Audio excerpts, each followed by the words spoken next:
So today's video is going to be a very educational, highly requested, carefully planned, and probably poorly executed video, and I am so sorry for that. I am trying to be funny, you know, like I watch some of those secret to YouTube success videos and they told me to find my niche to make it big on YouTube, and I am kind of doing it right now. So a lot of you guys think that I am a good student, and I don't even know where to start to tell you how wrong you are, but I am definitely not the your mom's friend's daughter type of person, nor a straight A student, to be honest. I'm not even straight myself. I mean, I go both way, but anyway, you know what I mean. Just let me start over because that was a mess. So some of you guys think that I am a good student, no.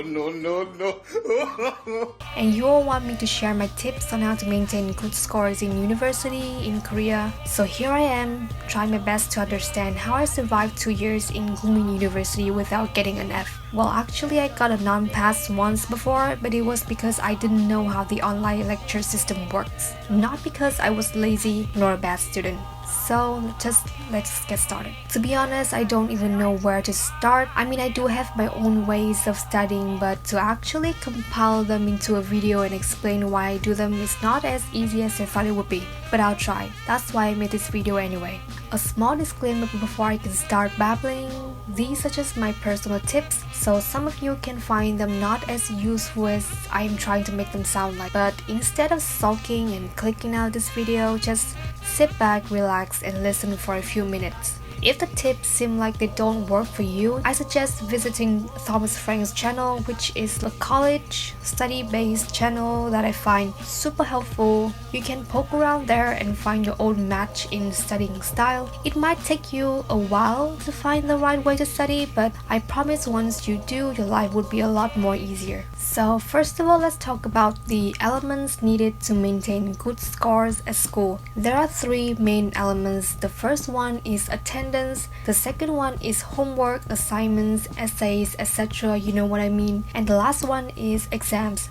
Those 3 elements can be graded differently depending on the classes or the professors, but usually attendance would be around 10%, homework and assignment stuff is like 15%, midterm is 25%, and the final term is 50% of the final score. The final scores are then weighted on a curve to decide who get the A's and who get the F's. I guess you guys won't probably stick around until the end of this video, so I'm just gonna talk about the most important element first, which is the exam. If you don't want to screw up your exams, then the first thing you need to do is taking notes in class in a selective way. Short classes are about 1 hour long, and long classes are about 3 hours long. You will have to listen to a lot of things, useful, unuseful, relevant, and irrelevant. So you cannot just type everything into your laptop and expect to pass the exams with flying colors. What you should do instead is trying your best to understand and pick the most important information out of a 1 hour long or 3 hour long class.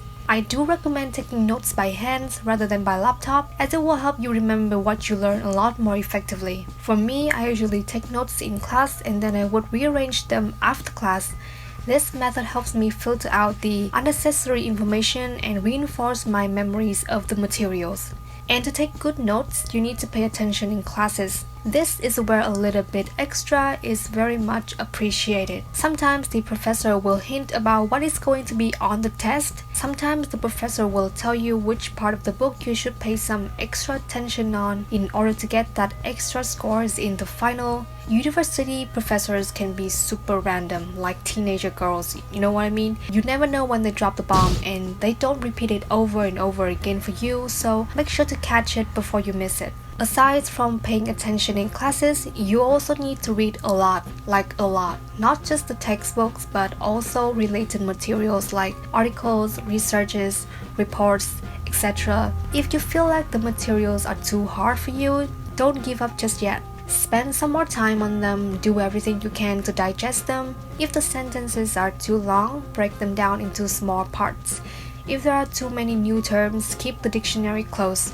If you have tried everything you think you could, but still cannot understand the material, don't be afraid to ask for help from other Korean friends. There are people who will turn you down, but if someone agrees to help you, just don't forget to say thank you, or even better, buy them lunch as a thank you. Now, after taking notes and having all the important information down and ready for revision, it's time to get your stuff straight and study in the right way. Do not learn by heart all the materials like a machine. You are not a machine, and you are definitely not going to learn stuff like one. Try to read over the materials once or twice maybe and understand the main concept of them. If you cannot explain something in your own words, you are not ready to use it in an exam. For example, I was taught in class that elitism is the belief or attitude that individuals who form an elite, a select group of people with certain ancestry, intrinsic quality, high intellect, wealth, special skills, or experience are more likely to be constructive to society as a whole and therefore deserve influence or authority greater than that of others. In my notepad, elitism is an asshole belief that certain people are meant to run the world. Of course, I did not write like that in the exam, but it was my personal interpretation of the concept, and it was way shorter than the definition above, so it was easier to study.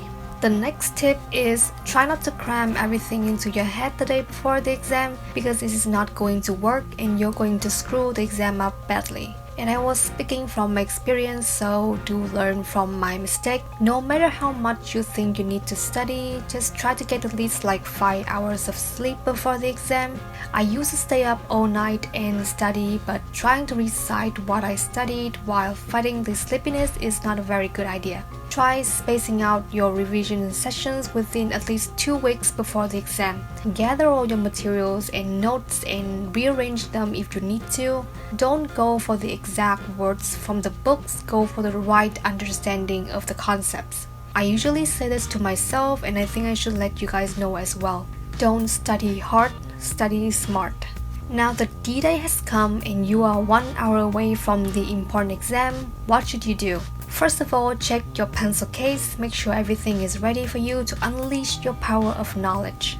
Make sure the pens are ready for a lot of writing because you do not want to turn around asking to borrow a pen.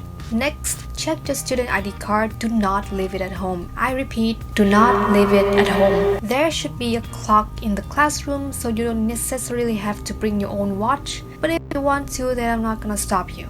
And before heading out, grab yourself a bottle of water, take a sip when you are thirsty or there's any question that freaks you out, and it will help you calm down and collect your thoughts a lot more easier. Moving on to the second important element, which is the homework and assignments, etc. There are a lot of types of homework that you can get assigned to, but for me personally, I have to write a lot of reports and essays, so I'm just going to focus on those specifically. You usually have to write your essays or reports on computer or laptop, then submit to the professor through given email. If the professor does not detail on which format you have to save your homework in, just go for PDF. It's pretty much foolproof in my opinion, and it's international. The reason why I said international is because Korean people tend to use the HWP format, which is like a doc in Korean. Without the right application, you won't be able to open the file in said format.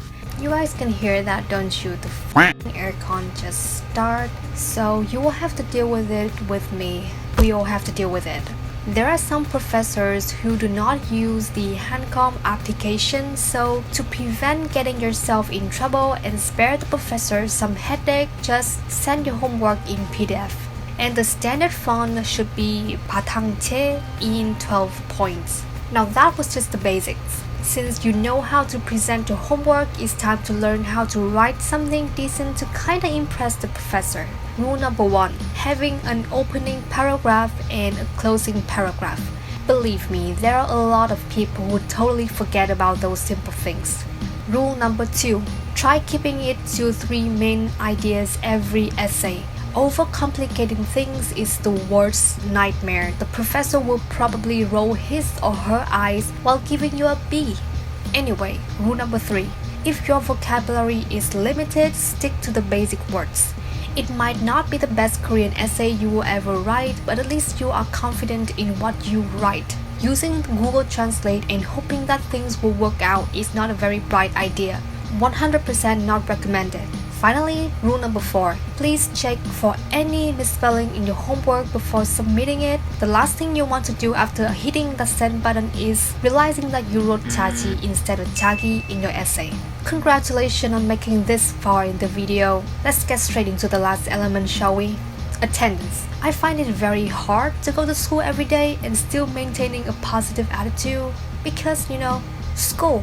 But hey, if you ask me why I can swallow my tears and climb the slope every morning to go to school so diligently, then my answer is scholarship. Every single time I think about having to pay $4,000 every semester if I don't get a scholarship, my whole body is energized, my mood is boosted, my legs feel like they were charged for 10 hours straight, and I can finally get my butt off my bed and get ready to school. So my tip is stay motivated. Find something that can spark some joy in you and you will be on the right track. I have always been struggling with money, so scholarship is always my ultimate goal, my ultimate motivation. So yeah, and that's it for today's podcast. I think I actually have a lot to say, but to be honest, I don't know where to start or where to end. I can go on for hours and hours on how to stay on track in university, but hey, my non-existent confidence doesn't let me do that, so yeah. Don't forget to subscribe to my channel and give me a thumbs up. Your support is always appreciated. Thank you for watching and I'll see you in the next video. Bye!